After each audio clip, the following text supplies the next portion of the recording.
Hey guys, what's up? It's me, Nat. I'm Amanda. And we are K-Junkies! Yay!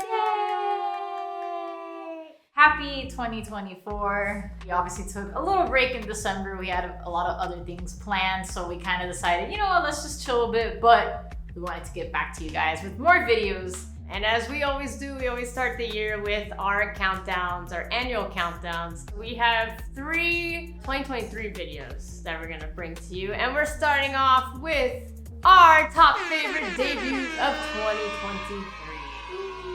So as always with K-pop, there's a ton of debuts, boys and girls. Always feels like it's hard to keep up.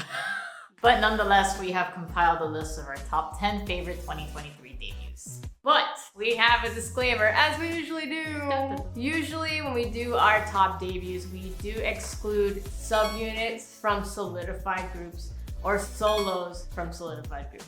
Our debuts are only like official debuts or like a brand new type of group that's not from like another group. There's gonna be some groups in here that's gonna be like, wait, but how does that person count? well, there's a reason why, and we'll get to it when we get to it. All right, let's go. All right, so starting off at number 10 is 𝗲𝗏 with Wait For Me.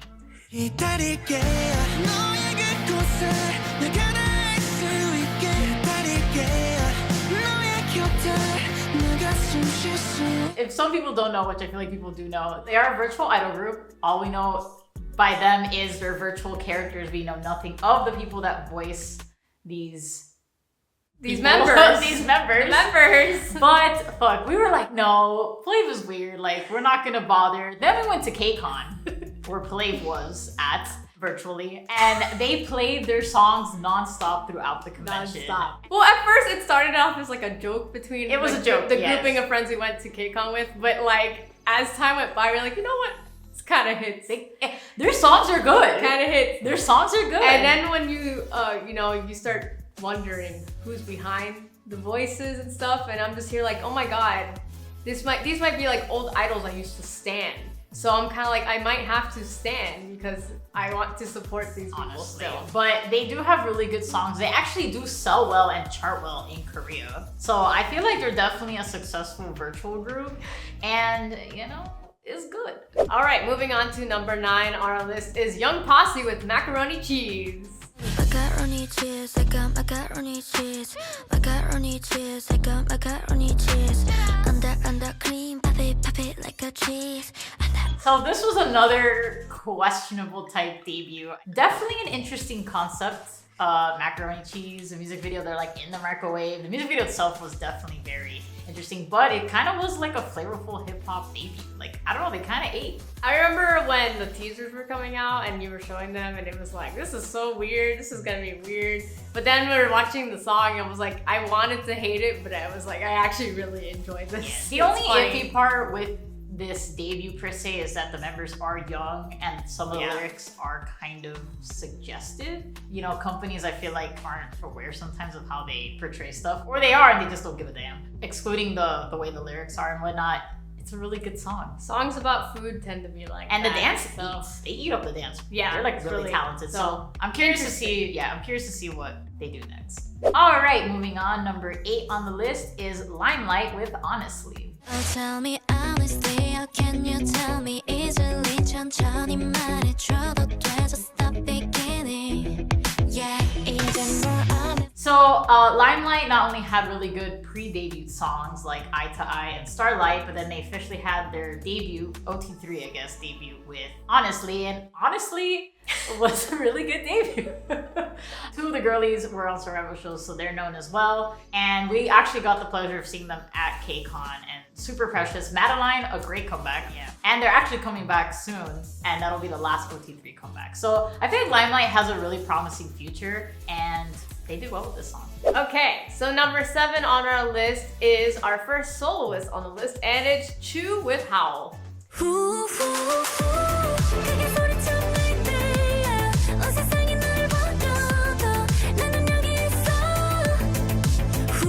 So as we said, we were gonna explain certain things. Obviously, Luna isn't really Luna at the moment because of issues with BBC. So they kind of went and split up into different entities. So this is technically like Chu's like official solo debut, like as Chu. Because that's what she's gonna be Not- promoting yeah. as majority of the time. Not Luna's Chu, even though Luna is not disbanded, but this is Chu. Yeah. So this counts on this list. Yes. And honestly, I was very happy with her solo debut. I felt like it really fit her aesthetics.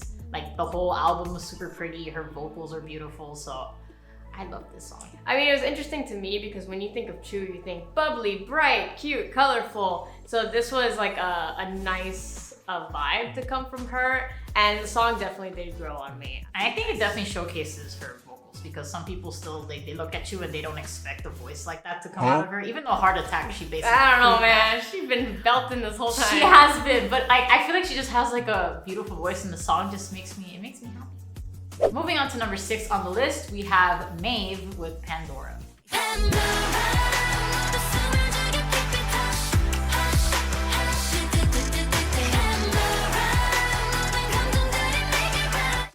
So just as 𝗜𝗡 is on this list, even though they're not the same type of group, we have 𝗜𝗡, who is an AI group. And I gotta say, I was also like, I don't know, AI is weird. But then I heard the song and I was like, they made points with the song. Definitely whoever is behind like the vocals and stuff is very good. And the dance popped off. People covered the shit out of it when they came out with choreo. It really did. Like, I didn't expect the song to blow up as much as it did. I do think it might be like a one-time thing. I think so The too. song, I was like whatever about it at first, but obviously it's really catchy and like I heard it so much that like it's just You there. can't win it, So, yeah. you know, but I don't know what to expect from them. Pandora was a good debut, I guess, for an AI group. I'm wondering if we'll ever find out too who's behind 𝗜𝗡. Probably not. But interesting concept.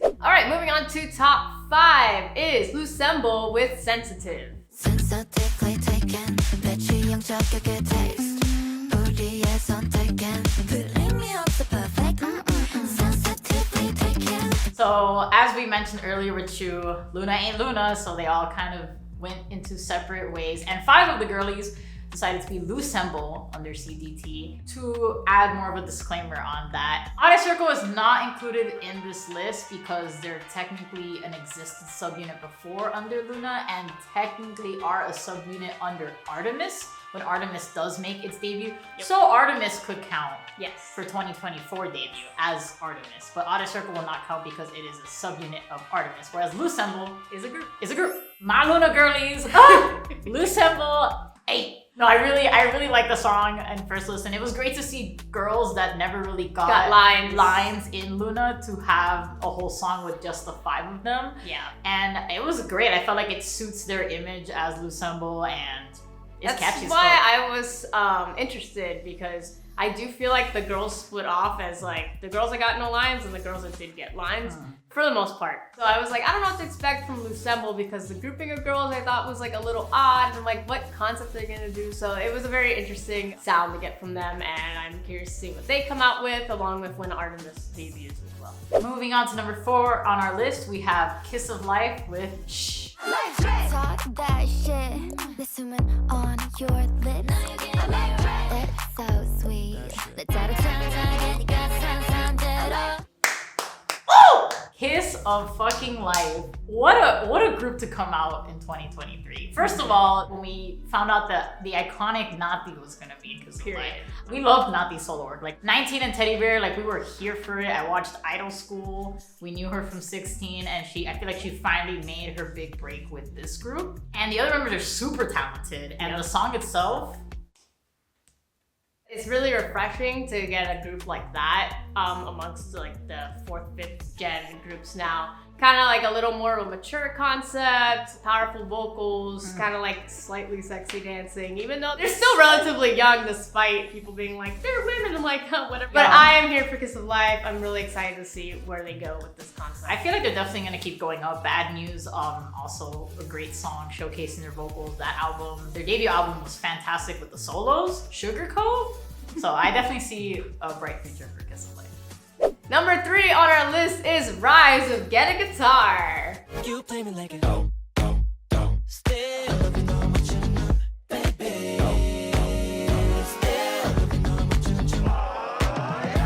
tend to not put boy groups in our top debuts. They just don't tend to like really do it for us. But of course, SM released a new boy group, and of course, we became trash for them. They're amazing. Siren took a bit to grow on us, but it's funny because Siren came out and we were like, kind of NCTE, you know, we got like 𝗬𝗏𝗧𝗔𝗚 and Sungchan in this group. So like, oh, we'll see the debut. Bro, get a guitar. I was like, not even that, because we saw them at KCON before they debuted. Yes, we fucking Well, did. I tried to because we were trying to do the KCON stage and it was very suffocating, so I left. So I was there. But I was in the bathroom when they were playing Memories. I was there. And that shit slapped. And when they did Memories, they're like, oh, we're performing Memories for the first time. I was like, all right, let me hear this. I was there like, wait a fucking minute. Sohee, wait a fucking minute. Yes. Get a Guitar came out, we were gagged. I gotta say, it's definitely one of the best boy group debuts of like this newer generation, and the footwork and everything. Like, I'm hyped. Like, Talk Sexy is catchy. As Anton said, rise is gonna rise. Number 2 on the list is none other than 𝗓𝗏𝗧 with Rising.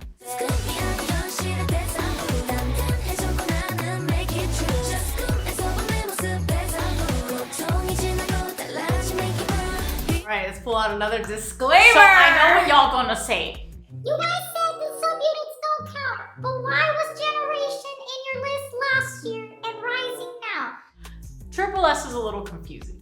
And they're technically a group made of subunits because we literally had Lovelution, Evolution, and Crystal Eyes also this year. But for the sake of not having to include all those units, because those are technically debuts and that's just how 𝗓𝗏𝗧 works, we were just gonna include Rising and that's it. Don't worry, next year there's another unit, we won't fucking do it. If anything, this number 2 can be just a placeholder for all of what 𝗓𝗏𝗧 released this year. But Rising was the official 𝗓𝗏𝗧 debut as 𝗓𝗏𝗧 at the time, OT10. I mean, fuck, if there wasn't a better song to debut with, I feel like Rising was the perfect song that we got to vote for in a gravity that they had. You don't understand, go look it up on Twitter. And I feel like Rising was the perfect song. I feel like the lyrics itself are basically talking about, you know, rising and having this future together as a group. It's short, but it's catchy as fuck. But yes, we're gonna shove Girls, Capitalism, Invincible, and even motherfucking Cherry Talk. And do it. Just do it. Check out 𝗓𝗏𝗧 Aria coming out in January. Moving on to number 1 on our list is probably very, very obvious. So number 1 on our list is ZB1 with In Bloom.